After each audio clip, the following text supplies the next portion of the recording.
0, 1. Let's get started.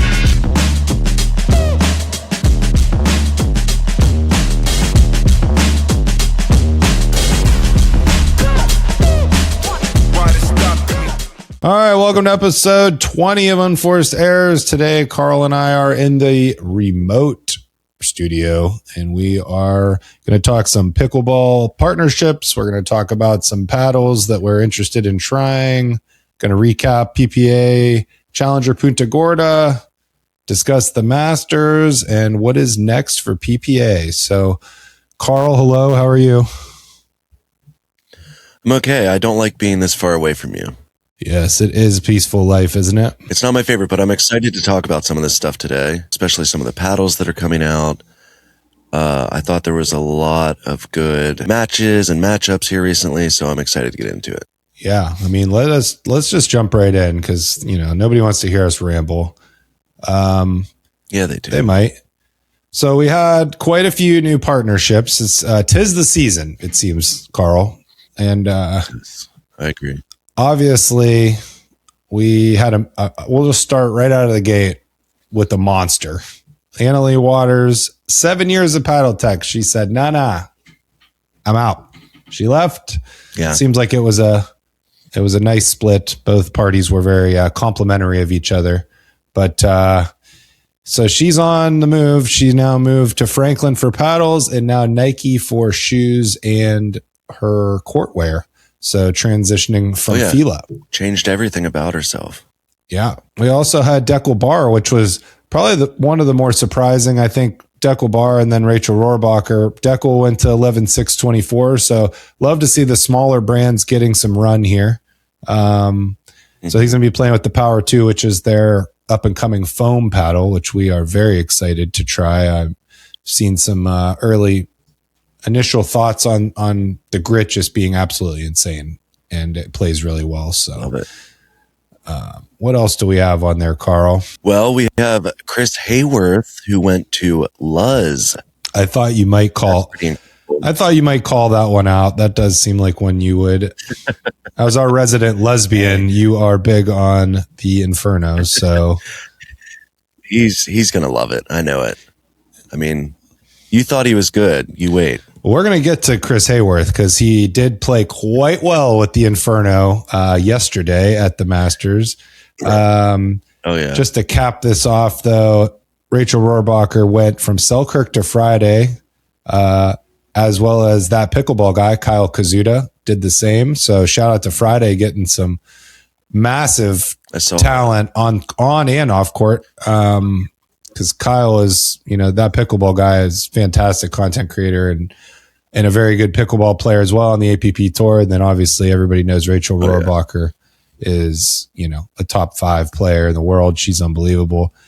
Well, if you haven't checked out his videos too, they're so good. And I'm sure people have seen them, but I feel like the way he explains stuff and the editing too is it's fantastic. So. Yeah. I've told him before, whatever you're paying your editor, it's not enough because it is, I mean, I don't want to edit like that because that's a lot of work, but it is an awesome outcome. Oh yeah. It's fantastic. Eric Onsens went from Yola to Engage. Blaine Hovenier, Mr. Electric, I call him. He will be moving from Yola to 6-0, going to be using the Opal. So, we have that.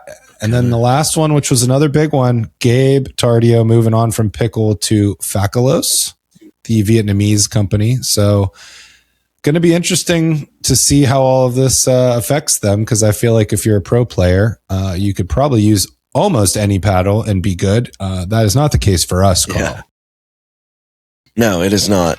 But I am really excited to see some of these big players going from some bigger companies and then kind of moving down to these up and coming companies. And I feel like we're really going to see the value there, and it's only going to expand like our reach with new paddles. And it's not just going to be Eula and Selkirk, dominating. We got Luz, we got Engage, we got 6-0, we got Friday. Like, 11,624. I think that's super cool to see entering the pro space with these elite players. Yeah, I mean, clearly Selkirk felt like they had, the value had run out for them. I mean, they're still sponsoring Jack Sock and some other higher level players, but the value seemed to run out for them, and they are going in a completely different direction now, as opposed to some of these smaller companies realizing that, they're not on the map like a Yola or a Selkirk. So let's, throw some money at some pros and see if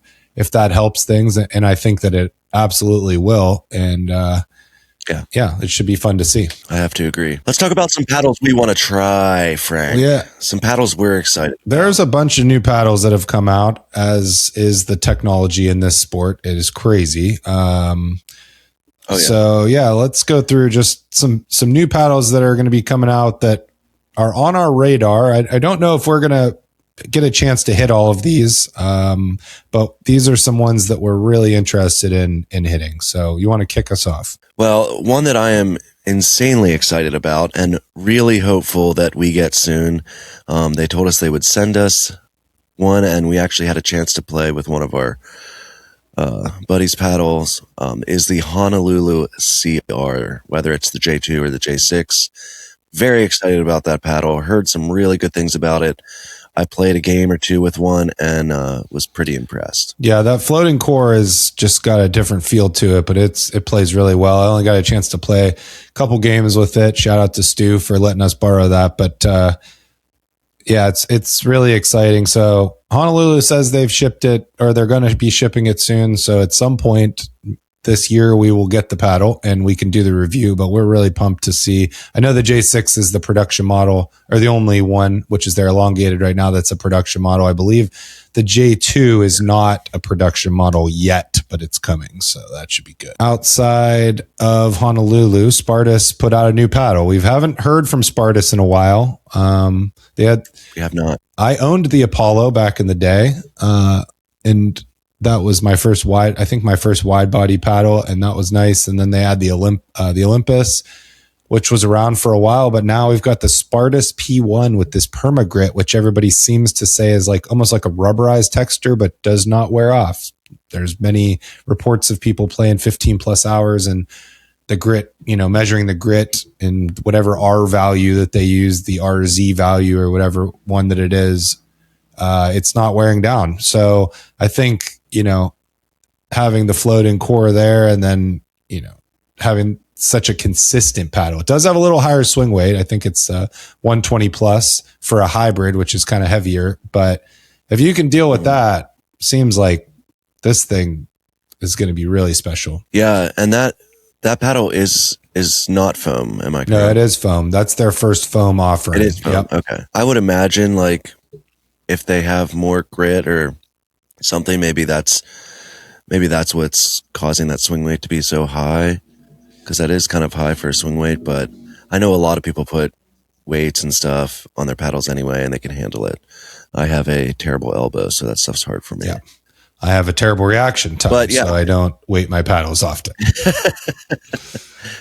But Spartus was your introduction to the wide body, and I will say, Frank, you are a menace with a wide body paddle. We're doing things with the wide body. I do have one behind me right here, the RPM, where I put about 15 hours on the past 3 days. I've been playing at an unreal clip because the wife's been out of town. So that review will be coming soon.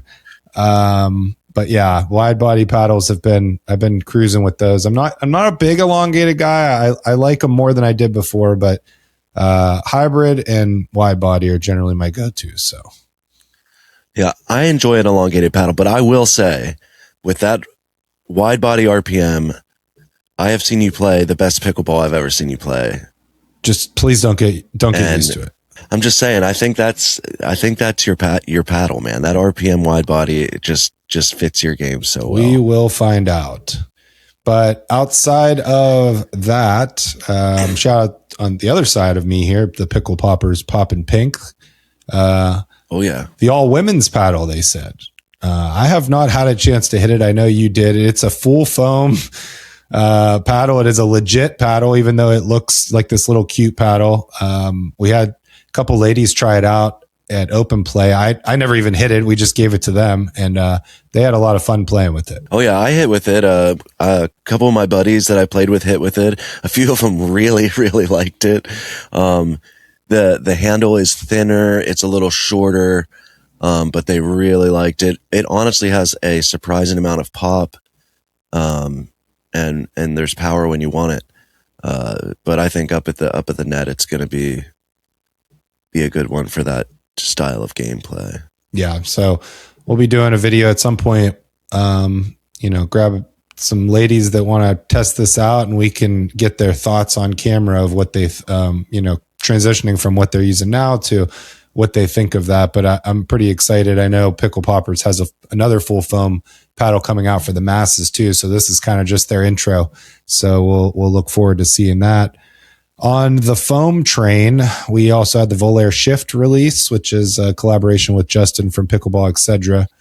in his consulting company. So shout out to Justin. He does some awesome stuff. I know it took like 48 revisions, I think he said, to get it where it is. And this is Dylan Frazier's go-to paddle now. He's a Volair guy. He's switched over to this. So, it's supposed to have some really amazing pocketing and ball dwell. So we'll see if we can get our hands on one of those. Haven't seen one of those in the wild yet, but very interested to get our hands on one of those from Volair. The next one is the Faculos, the NEX, NEXX. This is their air tube technology. So I believe that this is more of a Gen 3, but it has this, instead of maybe with foam, it also has some type of tube that's, thermoformed inside the paddle to reduce vibration and kind of give you a more evenly distributed force. So that's going to be another one that's very interesting.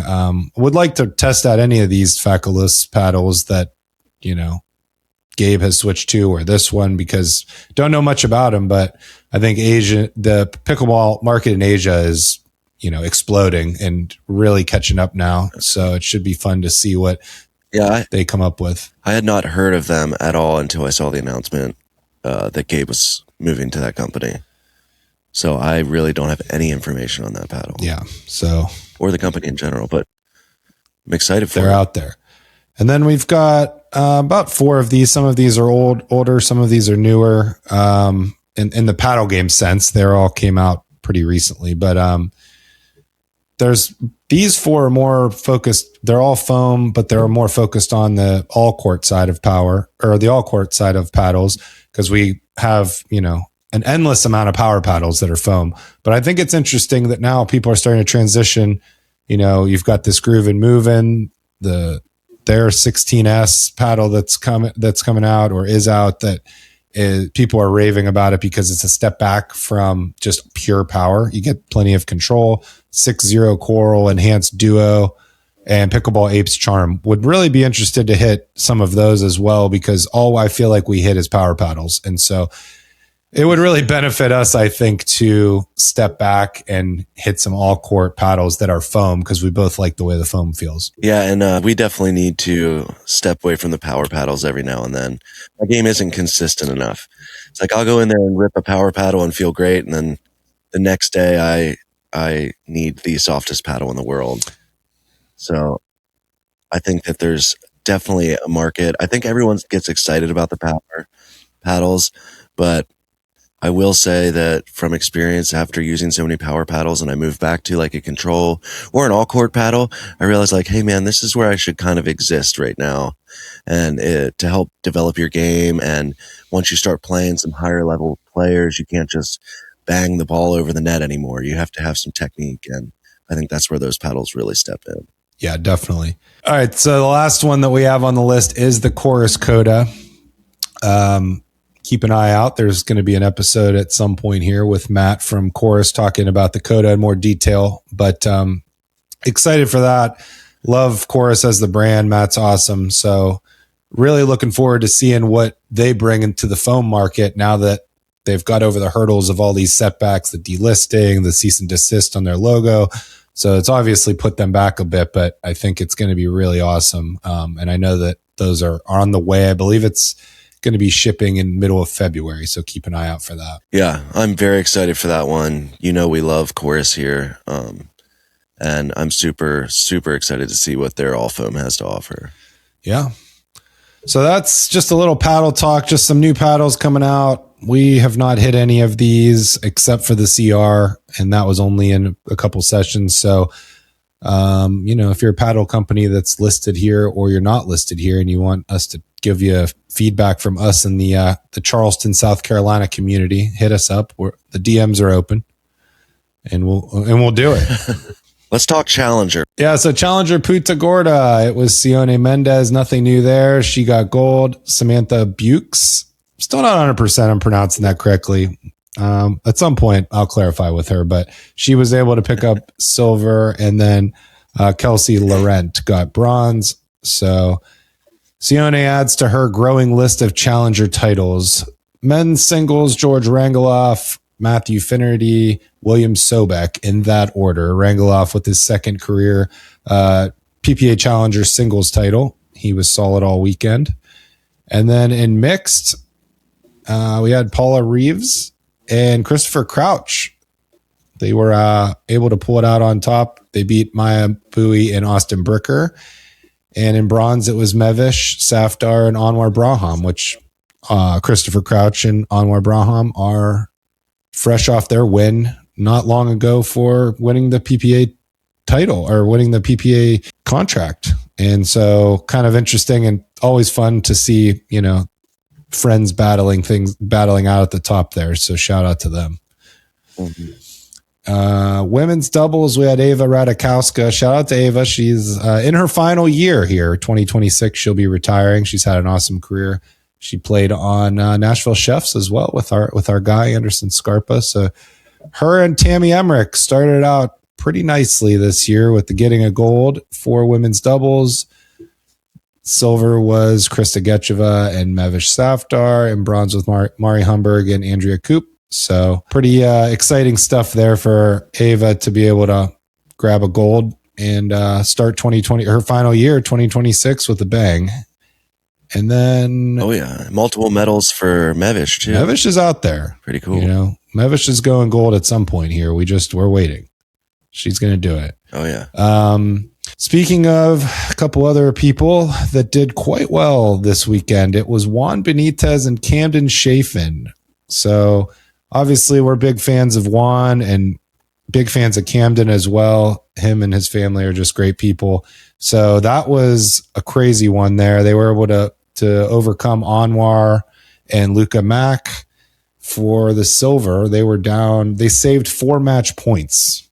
Did Juan and Camden were able to come back and beat both of them and secure the gold. So, you gotta love to see that. I mean, this whole Challenger series is just nothing but good people. So everybody wins anytime anybody's on the podium. But, so silver was Anwar and Luca Mack, and then bronze is our guy.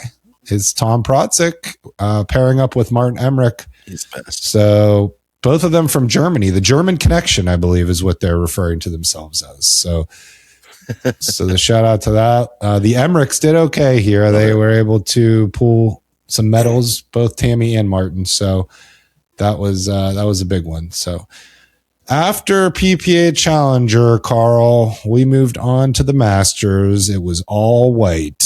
Oh yeah. Tell us the recap. Oh yeah, and you showed up in all white to an open play. I did that. Which was really... I did not play at a master's level. I have mastered nothing, actually. So, well, you didn't have the RPM wide body yet either. So fair point. But anyway, so in men's singles, we had Chris Hayworth Luz. with the Luz getting gold. We had Jack Sock getting silver, and bronze was won by Roscoe Bellamy. For women's singles, we had Annalie Waters. No surprise there. Kate Fahey won silver, and Liz Trueluck won bronze. Shout out to Annalie because she played 3 hours prior to the singles match. And then she just came out there and was absolutely dominant. I thought, maybe she'll be a little tired from playing 3 hours of mixed, because the match with, as we'll get to here, the mixed match was amazing, went 5 games. And so I thought, Kate is unbelievable. And Annalie just came out like she'd been sleeping on the tour bus all day. I mean, just incredible performance. So that's what makes her great. I thought that maybe her switching, paddle companies would have some kind of effect, but apparently it does not. When you're that elite, you could just have a frying pan out there and win gold. Yeah, when you know how to swing a pickleball paddle correctly, the paddle doesn't make as much of a difference. So it's something. Pretty incredible. So mixed doubles, we had the usual suspects, Annalie Waters, Ben Johns with gold. We had Brighton Patrick Quinn with silver. And then in bronze, we had Pisnick and Cliff. Some really good matches there. Men's doubles. Again, the usuals. Ben Johns and Gabe Tardio winning gold. Silver, we had Alshon and Patrick Quinn. Yeah. And women's doubles, we had Waters and Bright. No surprise. Silver, we had the Kawamoto sisters. They have been crushing it lately as well. We also had Black and Johnson for bronze. And I also want to mention that this is Annalie Waters' 40th Triple Crown. Her 40th Triple Crown. Insanity. I guess that's what happens when you just see. I mean, this is just outside of men's singles. This is the same list every single week almost. It's crazy. And so...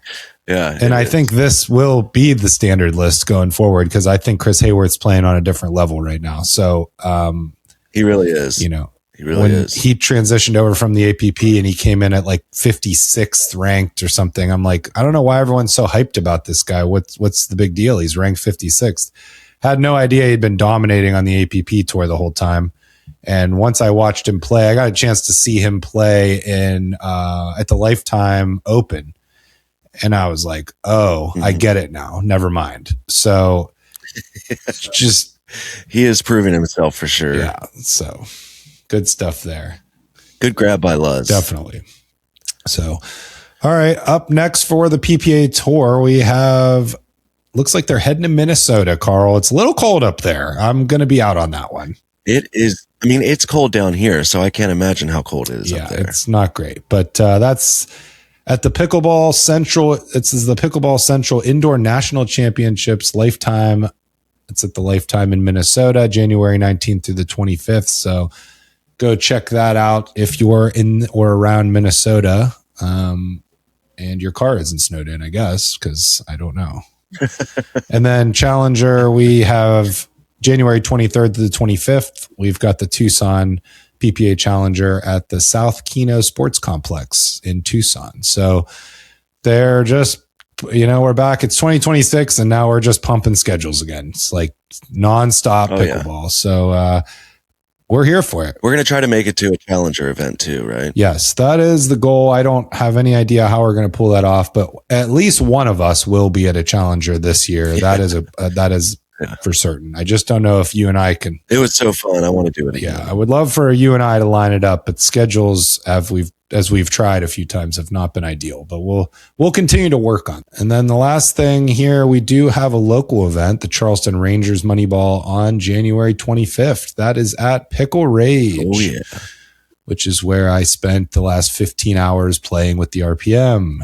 So shout out to Pickle Rage. It's an awesome facility, and it looks like they were able to lock in Max Wild and Luke Kuzmiter. So that's going to be really fun to see them mixing it up. And I believe the divisions are as low as 3-5. So you've got all kinds of different avenues to get into that one. But I think we're going to try and swing by and see what everybody's up to over there. And should be a really fun tournament, and would be the second tournament at Pickle Rage because we just came off of one yesterday that they finished up from Pickle Bar due to inclement weather. So this will be number 2. And then I know that Pickle Rage has their own tournament coming sometime in February. So keep an eye out for that. All right, Carl, I think that's it for episode 20. Keep an eye out for our episode with Matt Cox from Course Pickleball. That'll be dropping soon. And as far as us, you can follow us anywhere and everywhere at Unforced Errors PB, and we will catch you on the next one. See ya. See ya.